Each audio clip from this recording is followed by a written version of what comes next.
developing a DDI-based online data catalog using the software NADA, which will be then largely presented by Julie. The French Institute for Demographic Studies, ENED, is one of the main European research institutes in demography. Our researchers work together with research support services on 8 main themes, encompassing, for example, fertility, mortality, migration, gender inequality, aging, etc.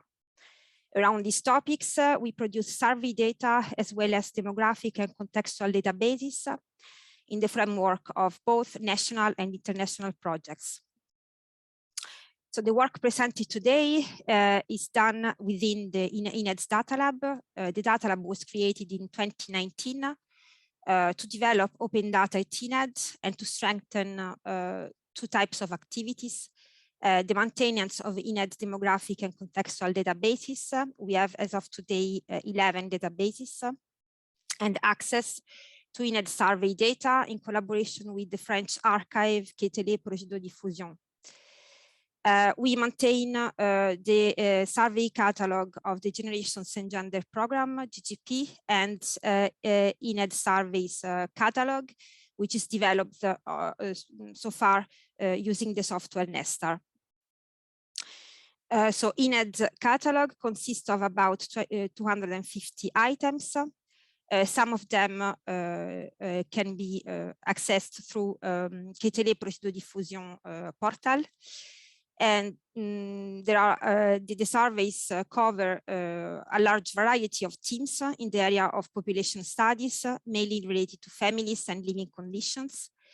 We provide access to national surveys, but also to international ones, such as MAFE, an international survey on migration, and ERFI, which is the French GGP survey.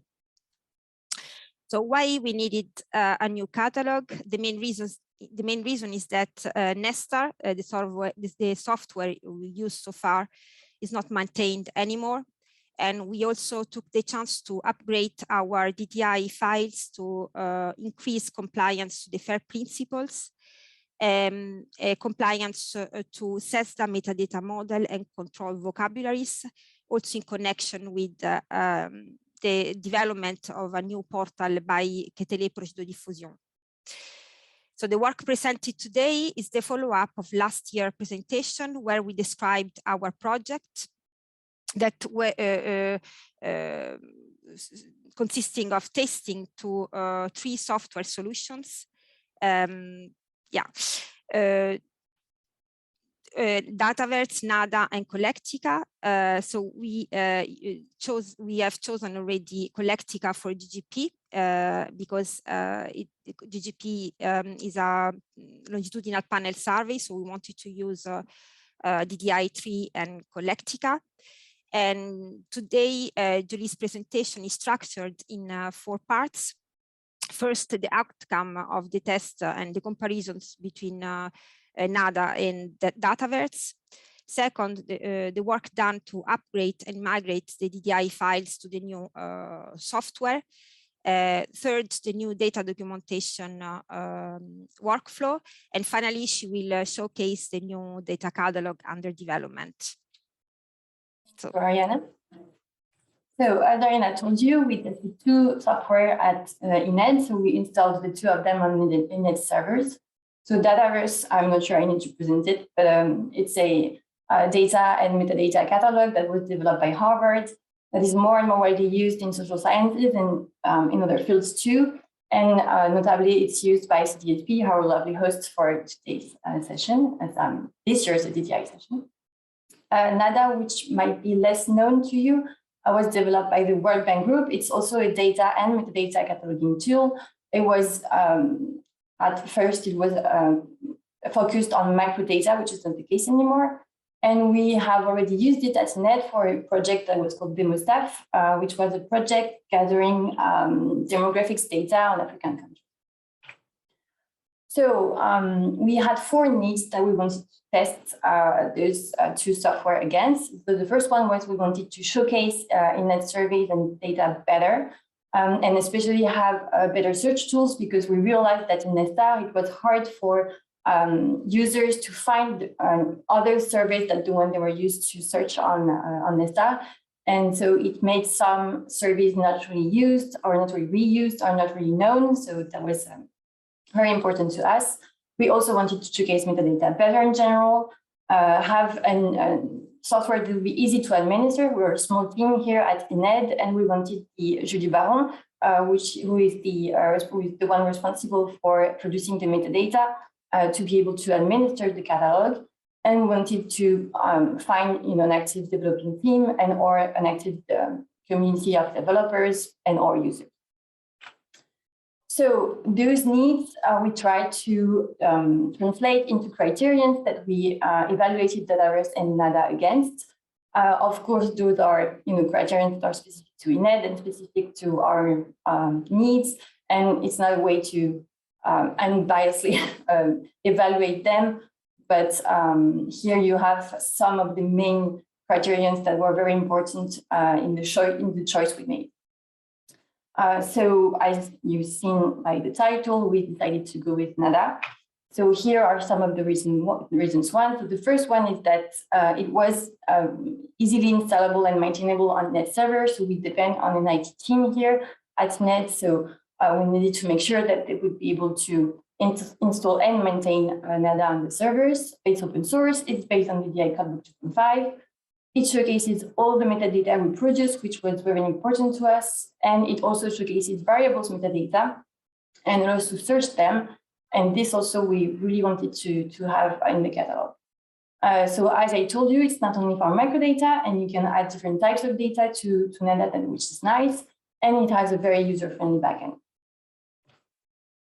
So once we chose NADA, we had to think about the process for migration from NSR, because it's a big step to take. And so we also took the opportunity, as Ariana told you, to think about the fairness of our metadata in our catalog. And so this resulted in two main processes, one metadata upgrading and the other one migration process.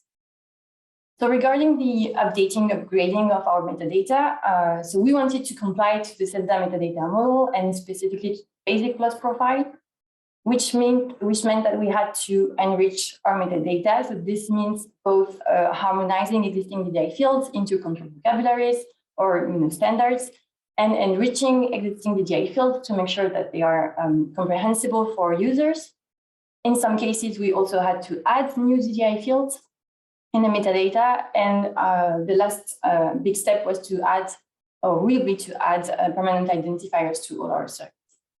And finally, we wanted to update to DDI codebook, especially for the multilingual aspect of it, which we found was really nice. So this is a small sample. I mean, not a small sample. Most of these standards we comply with now at SNED. So as you can see, a lot of them are from SESDA, and we not only harmonize our metadata for themes and keywords, but also for a lot of metadata that is very relevant to EDDI surveys, sample procedure, time method, collection method, etc. So in practice, what did it mean to go through this migration, upgrading metadata and migration process? So we are done with step 1 and 2. Step 3 is ongoing, and step 4 will be the final big step that we will be taking off hopefully at the beginning of next year. As you can see, I use R a lot to do those steps because this is the software I'm the most familiar with, and we did both some automated work and some work by hand. So first of all, harmonize and enrich. This is where we started, and we realized quickly that it did not make sense to fully automate this step in our case.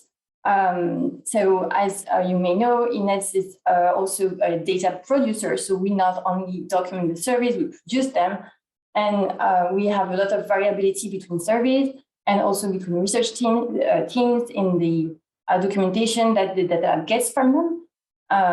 And we realized also that the documentation process had not been really consistent enough within metadata field to produce a completely automated script that would match our current DDI fields to control vocabularies, for instance. And we also had a specific problem with sparse metadata, so we knew that there was some surveys in the catalog that were not really well documented, so we had to treat them by hand anyway. So in practice, what we did is that we extracted the metadata to Excel files, so around one Excel file by field that we wanted to update. And both me and Julie worked on the matching of the existing metadata to the control vocabularies and standards that we wanted to follow. So we tried to automatically match as much rows as we could in the Excel files and do the rest by hand. This allowed us to check consistency in the usage of the DDI fields, which we also found there were some errors here and there and some misunderstandings of some DDI fields, so we could correct this.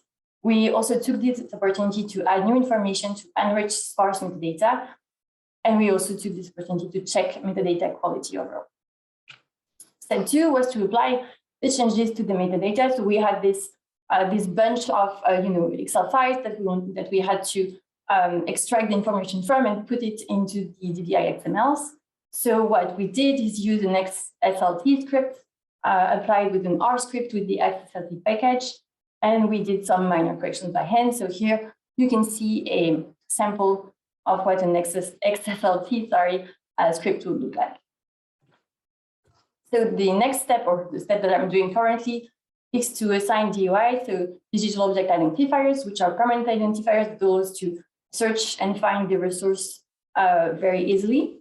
So for this, it's two main steps. The first one is ongoing, so I'm speaking in the future, but it's really what I'm working on right now, generating the metadata following the DataCite metadata schema that I cited the DOI provider that we use at EDDI.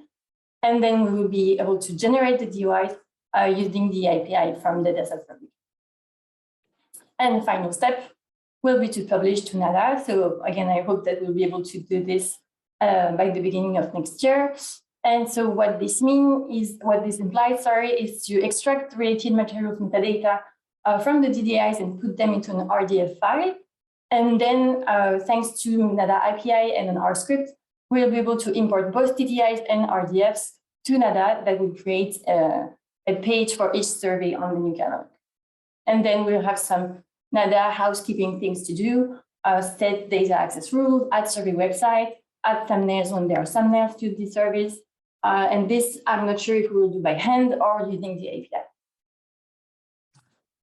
So when we worked on this new migration process and grading process, we were also thinking about what would the new workflow look like, because we knew that we will not be able to use.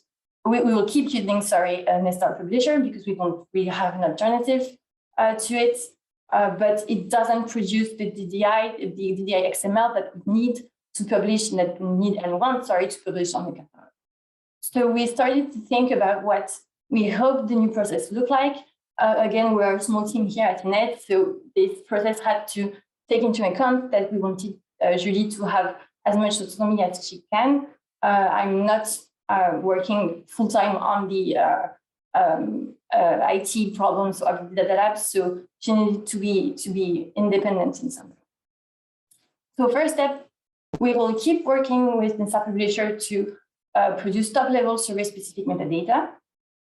We've implemented some control vocabularies and default values in publisher to make it easier for Julie to document surveys, and hopefully we'll also be able to implement best practices and metadata scheme really easily.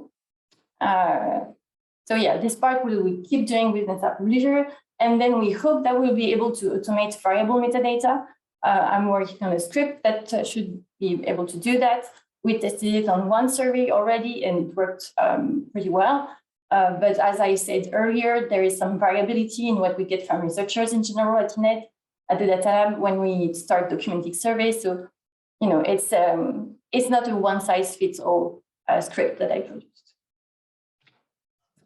Step 3 would be hopefully to have a script that would evaluate, first transform the DDI that is exported from Nestar and transform it to our new metadata model, and at the same time perform checks. So the idea would be that Julie would get a feedback on her metadata For example, telling her that one keyword doesn't exist in the CESDA else thesaurus, or maybe that, I don't know, there's no sampling procedure field that has been filled. So yeah, it would, hopefully it would help her make sure that the metadata is on par with our standard. And it would also generate the RDF file that we need to publish on that. Step 4 would be to produce the DOI. So Julie would do this with the data science Fabrica platform. Hopefully, sorry, we don't have that much survey that we publish every year on the catalog. So doing it by hand makes sense, but we also would be able to do it automatically in case there is a need to do. And finally, publish to NADA. And this, again, we will do using the admin interface. So by hand, again, it doesn't really make sense to automate this process. And yeah, so this would mean uploading the DDI and RDF for related materials to the platform, and then doing the basic NADA housekeeping that I talked about earlier. So thumbnails, related surveys, the PDF documentation, etc. So I wanted to show you the new catalog. So again, it's in development, so it's not really finished completely, but as we know that NADA is not really known yet, we wanted to show what it would look like to use, so that you may be inspired to test it too. So some back info first. We will be working with version 5.2 of NADA that is not out yet, but will be soon. So I'm currently working on the development of the catalog, and we hope that we will be able to release it at the end of the first semester of 2020. So let me switch. So hopefully you see the catalog. So this is the homepage. So as you can see, it's a classic homepage. You have the search bar, some latest editions, and most of my studies. So for now, it's not representative of anything because I'm the only one working on this, but hopefully one day it will be. And this is the search page for the catalog. So as you can see here, I'm on the microdata tab. So what's nice with NADA is that you have a tab per type of data that is on the catalog. So for example, I could have videos, I could have images, I could have documents, time series, and a bunch of others.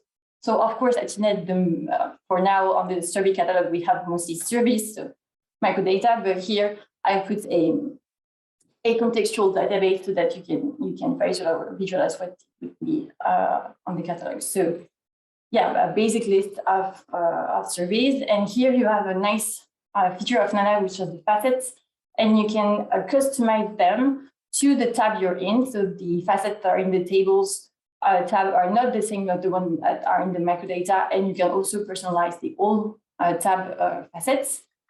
And you have also this nice feature that you can personalize facet to a DDI field, and even to a DDI field with a specific attribute. So for example, we use two types of topics. We use the CESDA topics and ENED topics. And here I would have, this doesn't work yet, but I would have only the topics that have an attribute CESDA, and here I would have only the topics we have, which have an attribute ENED. Yeah, and so as you can see here, there is a study view and a variable view. So if I go to the variable view, here I search for region, and so you have the list of variables that have been documented in the catalog that match the keyword. And there is also a nice feature that allows you to compare variables. So for example, here I selected two region variables, as you can see here. They are from two different surveys. And if I click on the compare button, here I go. And so as you can see, you have the two variables here, some metadata and the summary statistics that allow you to compare the modalities for each variable. Let's go on the survey web page. So here I chose the migrations, family, aging in the overseas department survey. And so as you can see on the landing page of the survey, you have the metadata already here, and you have a very nice menu here that allows you to go directly to the top in the group of metadata that should be interesting sorry. So if I go to the data collection, I have the classic metadata that you might all know of. You have a link to the study website. You can download, the DDI in XML or JSON, and this DDI is exactly the one that we put into the catalog, so we know exactly what gets out, what gets in and gets out of the catalog. As you can see, there are different tabs here. So if I go to the data description tab, this is something that is kind of similar to what Netstar offered, but more basic. So again, you have a nice menu here that allows you to find a specific variable in a specific variable group in a specific data file. So for example, here, I choose this professional activity group of variable in the table for people living in the household.